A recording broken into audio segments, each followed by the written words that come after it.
우리가 예수님의 십자가와 관계된 사람들을 생각하며 은혜를 나누고 있는데, 오늘은 예수님이 십자가에 대신 달리게 돼서 살게 됐던 바라바라고 하는 사람을 생각하며 은혜를 나누어 보려고 합니다.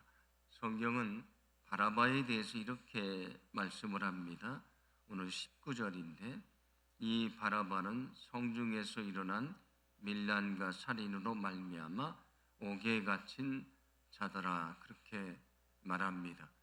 그에게 주어진 죄목은 밀란과 살인을 했다, 그런 얘기입니다.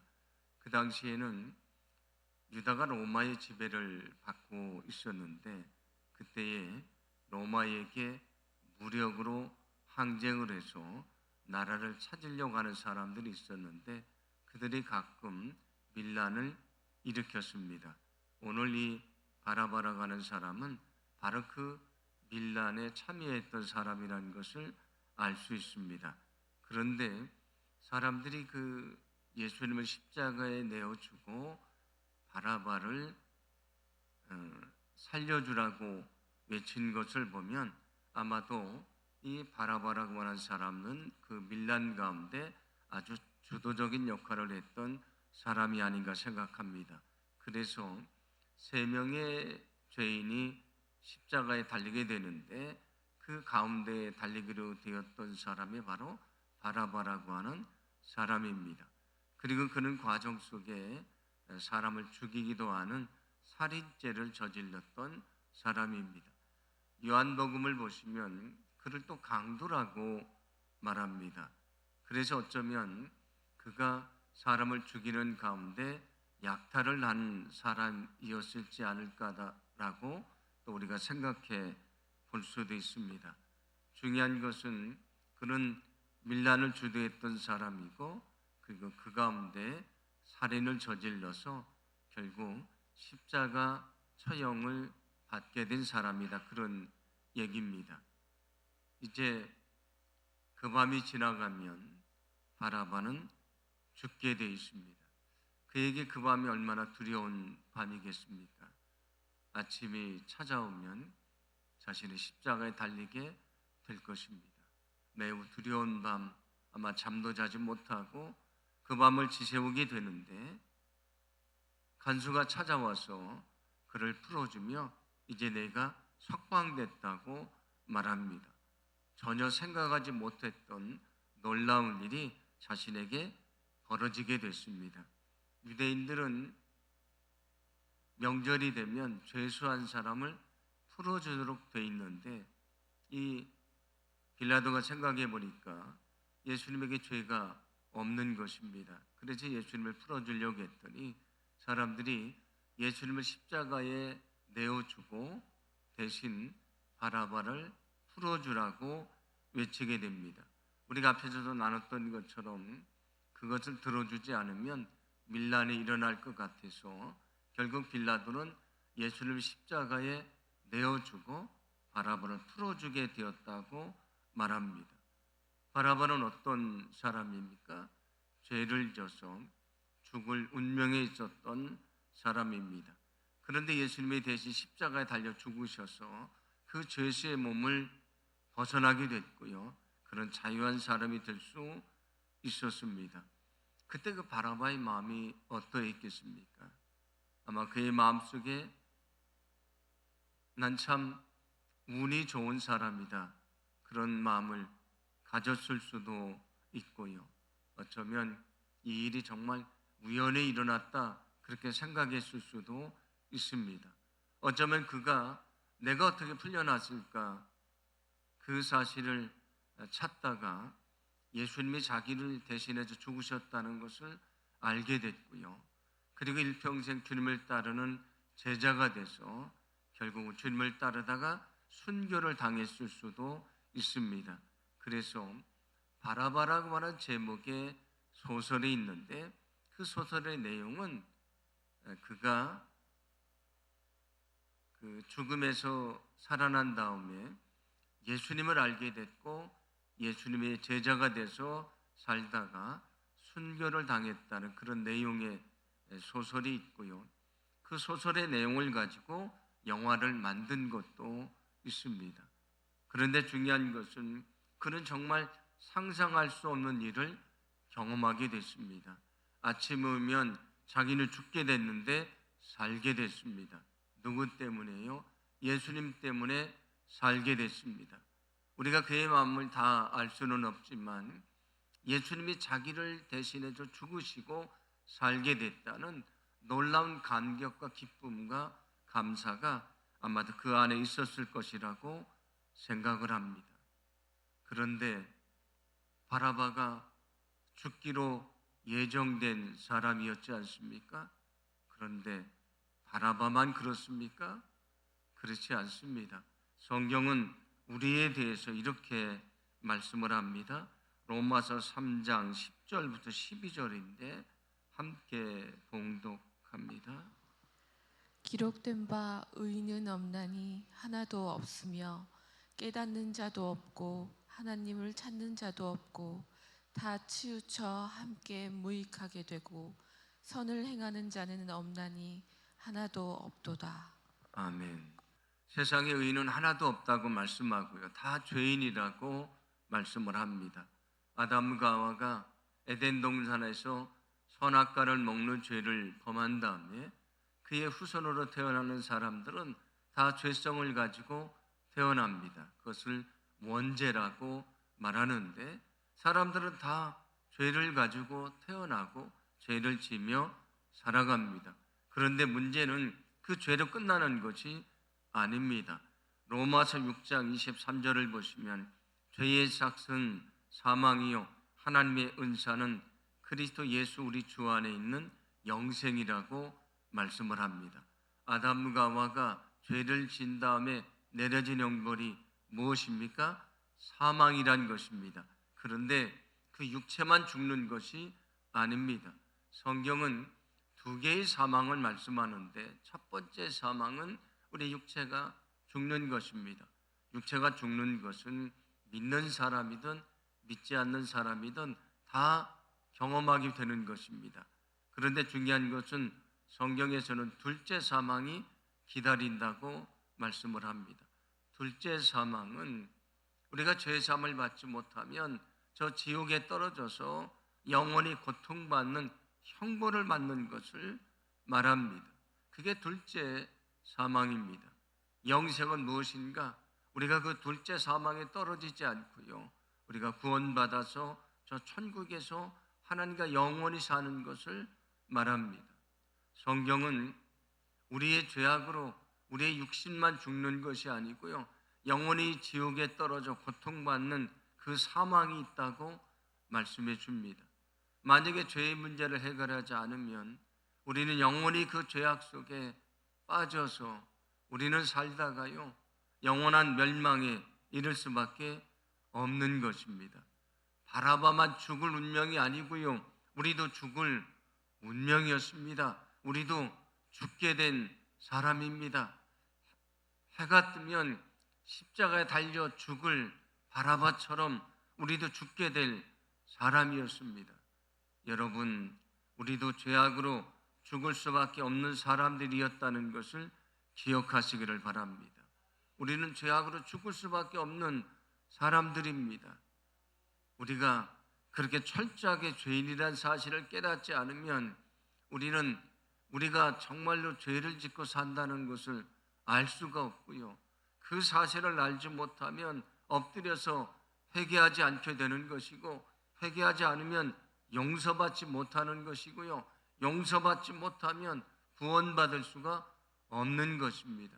우리의 구원이 어디에서 시작이 되는가? 내가 바라바처럼 죄로 죽을 사람이었다는 것을 깨닫는 것에서 시작되는 것입니다. 내가 얼마나 철저하게 죄인인지를 깨닫지 못하면 누구도 회개할 수 없고요. 누구도 구원받을 수 없는 것입니다. 예수님이 왜 십자가에서 그 몸이 찢기시는 고통을 당하셨습니까? 나의 죄 때문에 죽으신 것이 아닙니까? 여러분, 이 고난주간을 보내면서 내가 정말 얼마나 철저하게 죄인인지, 내 마음속에 얼마나 죄악이 가득 차 있는지, 내가 얼마나 어리석게도 죄에 수없이 넘어지며 아무렇지도 않게 살아가는지 우리가 얼마나 죄인인지를 깨닫게 되는 거룩한 시간이 되기를 소망합니다. 우리가 정말 주님 앞에 죄를 깨닫고 엎드릴 때에 우리를 용서하시고요, 온전케 하시는 주님의 놀라운 은혜를 경험하게 될 줄로 믿습니다. 구약 성경을 보시면 그 제사법에 이런 말씀이 나옵니다. 어떤 사람이 죄를 져서 죄를 사하고 싶은데 그러면 그 제물로 드릴 짐승을 가지고 옵니다. 그 짐승의 머리에 그 죄를 사함받길 원하는 사람이 손을 얹고 기도를 합니다. 그럼 그 사람의 죄가 그 짐승에게 넘어가게 되는데 그것을 죄의 전가라고 말합니다. 그러니까 나의 죄가 이 짐승에게 넘어가게 됐습니다. 그리고 그 짐승을 불살라서 하나님께 드리면 원래는 내가 죄 때문에 죽어야 되는데 내가 죽지 않고 대신 짐승이 죽게 되고요, 짐승이 죽어서 내게서 전가된 죄가 사라지고 용서받는다고 말씀해 줍니다. 여러분, 우리도 죄 때문에 우리도 죽어야 될 운명이었지 않습니까? 그런데 예수님이 나의 죄를 다 지시고 십자가에 달려 죽으심으로 내 죄를 사해 주시고요, 우리를 살려 주셨습니다. 오늘 이 바라바의 이야기는 놀라운 그 구원의 은혜를 증거해 주는 것입니다. 바라바는 죽을 운명이었는데 예수님이 대신해서 그의 죄값을 대신해서 죽으시고 그는 살게 됐습니다. 그래서 우리가 구원받아서 하나님의 자녀가 된 것이지 않습니까? 그래서 성경은 이렇게 말씀합니다. 갈라디아서 1장 4절입니다. 함께 봉독합니다. 그리스도께서 하나님 곧 우리 아버지의 뜻을 따라 이 악한 세대에서 우리를 건지시려고 우리 죄를 대속하기 위하여 자기 몸을 주셨으니. 아멘.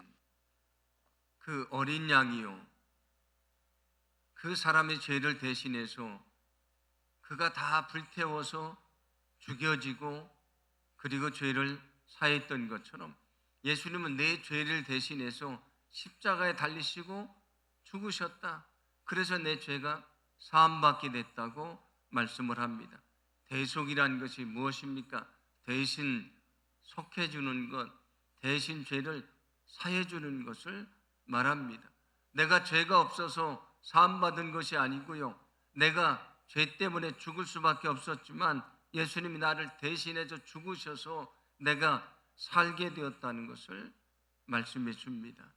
여러분, 예수님은 우리를 대신하여 십자가에 달려 죽으셨다는 것을 믿으시기를 바랍니다. 예수님이 죽으셔서 내가 살게 됐습니다.